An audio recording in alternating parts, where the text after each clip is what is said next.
안녕하세요. 레코드 인 더 모닝의 꼼지 작가입니다. 저에게 가장 권하고 싶은 기록 방법은 무엇인가요? 라고 기록의 힘을 믿는 누군가가 저에게 물어본다면 어떤 대답을 할지를 이번 영상에 한번 담아보았습니다. 심사숙고 끝에 4개의 기록 방법을 골랐는데요. 그것을 설명드리기 전에 저희 새로운 시작에 기록이 어떤 영향을 주었는지를 먼저 말씀드려 보려고 해요.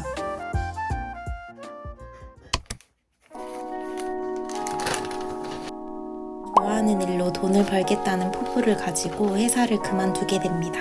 하지만 좋아하는 것을 명확하게 알고 있었다고 생각했는데 그것도 아니었고, 무엇보다 그것을 찾는다고 하더라도 세상에 던지기 위한 뾰족한 메시지로 다듬는 게 정말로 쉬운 일이 아니었어요. 그렇게 지금을 기준으로 약 1년 4개월이라는 시간이 지났습니다. 요즘 주변 지인을 만나면 포기하고 싶었을 때는 없었어? 라는 질문을 꼭 한 번씩은 듣는데요. 저도 당연히 도망치고 싶을 때도 정말 많았습니다. 그럼에도 포기하지 않고 지금까지 올 수 있었던 가장 큰 이유는 그 무엇도 아닌 마음가짐, 이거 하나 덕분이라는 생각이 들어요. 저는 좋아하는 마음과 흔들리지 않는 중심 목표, 그리고 무한 반복을 견뎌내는 끈기가 결합하면 그 누구든지 끝까지 꿈을 쫓을 수 있다고 생각합니다.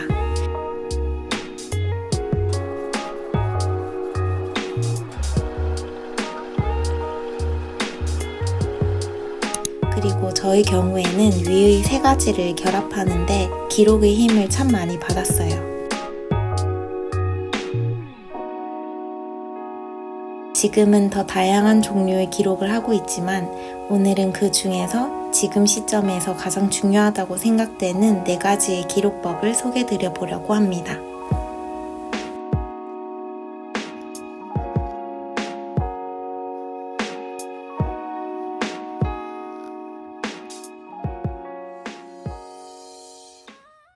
첫 번째 방법은 마음을 다지고 방향을 바르게 할 수 있는 방법입니다.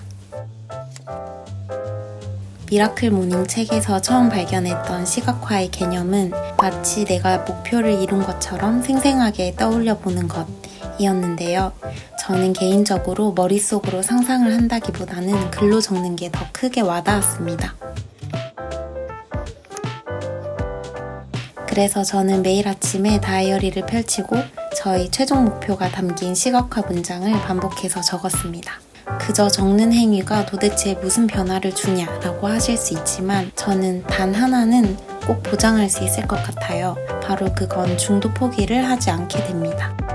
목표를 적으면 자연스럽게 그것을 위해서 해야 하는 일들이 떠오릅니다. 그러면 하나씩 적은 후에 실천에 옮기게 되고, 그래서 중도 포기란 일어나지 않았어요. 지금은 때에 따라서 2가지 방법으로 작성하고 있는데요.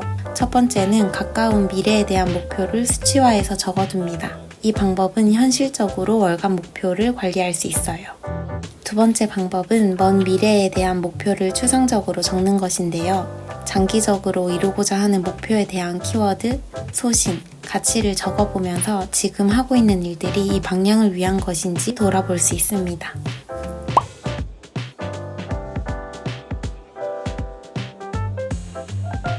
이렇게 목표를 시각화했다면 이제 다시 오늘로 돌아와서 걸어나가야 됩니다. 시각화 바로 아래에 오늘의 우선순위를 꼭 적어보세요.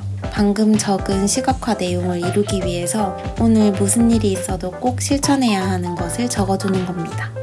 자연스럽게 투두 리스트에서 우선순위를 가려보고 단 하나에 몰입할 수 있는 힘을 길러주는 방법이에요.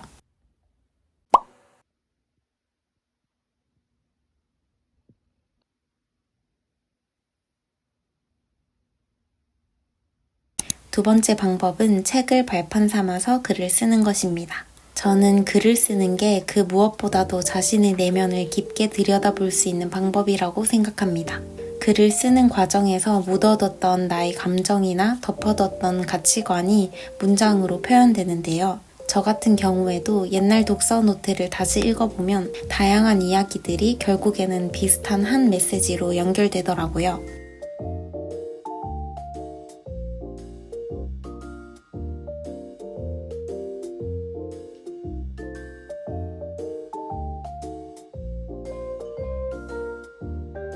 그래서 글을 쓰는 건 힐링도 되고 앞으로 무엇을 해야 할지도 잡아주는 아주 좋은 기록의 방법이라고 생각합니다. 하지만 막상 글을 쓰려니 무엇을 적어야 할지조차 모르겠는 분에게 추천드리고 싶은 방법은 바로 책에게 도움을 받는 것입니다. 책을 읽다 보면 유독 마음을 울리는 내용이 있잖아요. 내 마음을 울린 그 내용은 내가 겪은 상황, 지금이 내 감정이나 고민하고 있는 주제가 담겨 있을 가능성이 아주 높은데요. 바로 이때가 책이 기록의 주제를 내어주는 순간입니다.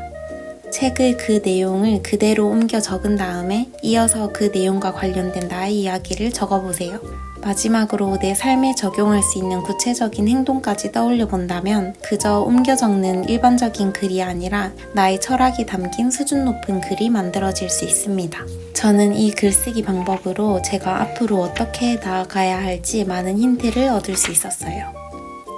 세 번째 방법은 시간 관리를 위한 방법으로 타임테이블을 적는 것입니다. 강인한 마음가짐이라는 건 내가 나 자신에 대해 잘 알고 있을 때 만들어지는 것 같아요. 즉, 내가 나에게 확신이 있어야 하는데요. 혹시 오늘 목표를 위해 몇 시간 투자했어? 라고 누군가가 물어본다면 단번에 대답하실 수 있나요?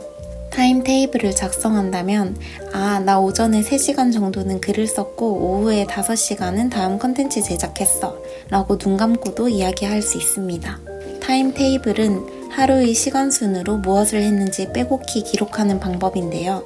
한 시간마다 무엇을 했는지 기록해야 하기 때문에 나의 하루가 어떻게 흘러가고 있는지 혹은 나의 게으름이 어느 정도인지 적나라하게 확인해 보실 수 있습니다. 다만 적는 것에서 멈추지 않고 피드백 시간을 가질 때 진정한 성장이 일어나는데요. 한 주의 끝에는 꼭 피드백 시간을 가지면서 몰입의 시간이 낮은 날은 왜 그랬는지 원인을 찾아보는 과정도 꼭 가져보시는 것을 추천드려요. 이렇게 하면 다음 주 주간 계획을 세울 때 나의 부족함을 채우려는 의지가 반영되어서 더 밀도 있는 한 주를 만들어 나가실 수 있습니다.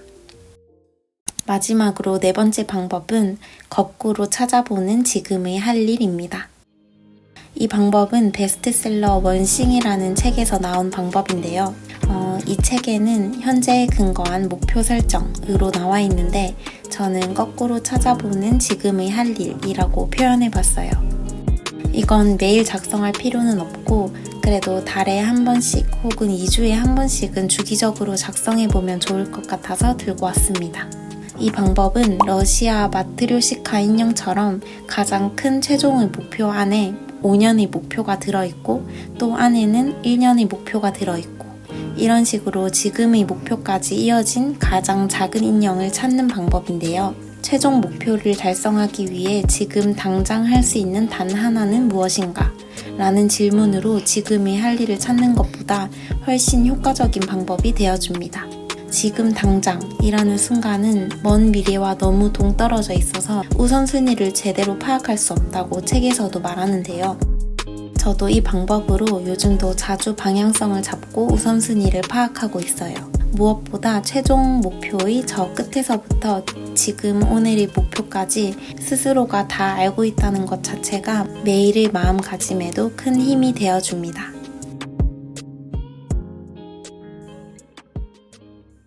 오늘은 이렇게 4가지의 기록 방법에 대해서 소개드려 보았는데요.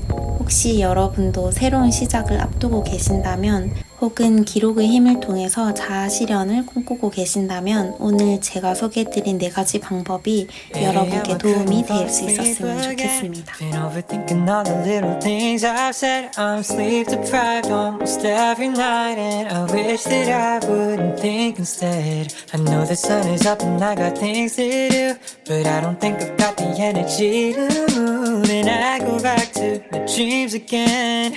But I shouldn't be sleeping when it's daylight now and I'm stuck in my bed. Daylight now and I'm stuck in my head. Cause I've been just a night all on my own when I should make my way out. My home is daylight now, gotta open my